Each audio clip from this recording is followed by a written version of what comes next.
بسم اللہ الرحمن الرحیم۔ السلام علیکم ناظرین، آج میں آپ کو اس ویڈیو میں غدیر خم کے متعلق حضرت عمر رضی اللہ تعالیٰ عنہ کا عقیدہ اور نظریہ بیان کروں گا۔ ناظرین، اس ویڈیو میں احادیث جو بیان کروں گا اس کا متن بھی اور ریفرنس بھی ساتھ دوں گا تاکہ آپ کو تسلی ہو جائے اور یقین ہو جائے کہ یہ جو احادیث ہیں یہ بالکل پرفیکٹ ہیں اور مکمل ہیں، کسی قسم کی کوئی گنجائش اور کمی نہیں ہے۔ تو ناظرین، ویڈیو کو دھیان سے سنیے۔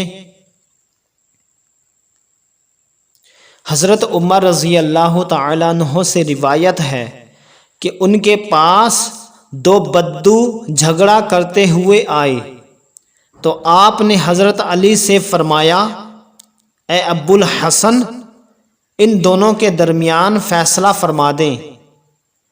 پس آپ نے ان کے درمیان فیصلہ کر دیا تو ان میں سے ایک نے کہا، کیا یہی ہمارے درمیان فیصلہ کرنے کے لیے رہ گیا ہے؟ تو اس پر حضرت عمر رضی اللہ تعالیٰ عنہ اس کی طرف بڑھے اور اس کا گریبان پکڑ کر فرمایا، تو ہلاک ہو، کیا تو جانتا ہے یہ کون ہے؟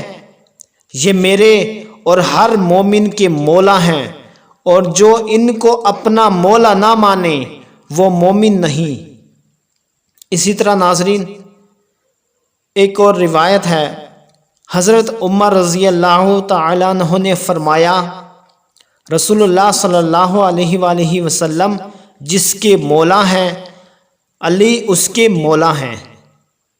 حضرت سالم سے روایت ہے کہ حضرت عمر رضی اللہ تعالیٰ عنہ سے پوچھا گیا کہ آپ حضرت علی کے ساتھ ایسا امتیازی برتاؤ کرتے ہیں جو آپ دیگر صحابہ کرام سے عموماً نہیں کرتے؟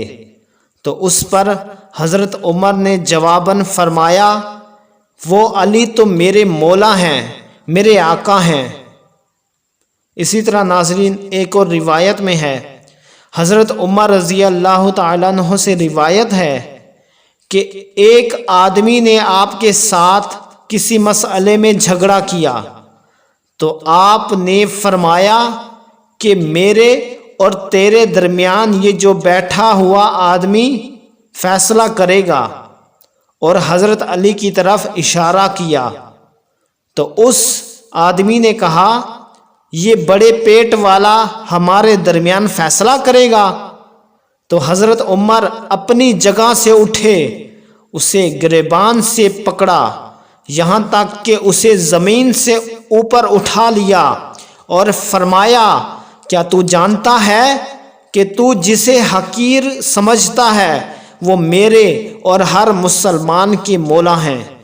تو ناظرین، امید کرتا ہوں آپ کو یہ احادیث سن کر یہ معلوم ہو چکا ہے کہ حضرت علی سب کے مولا ہیں، اور حضرت عمر حضرت علی سے کتنا پیار کرتے ہیں اور ان کا کیا عقیدہ ہے یہ آپ کو معلوم ہو چکا ہے۔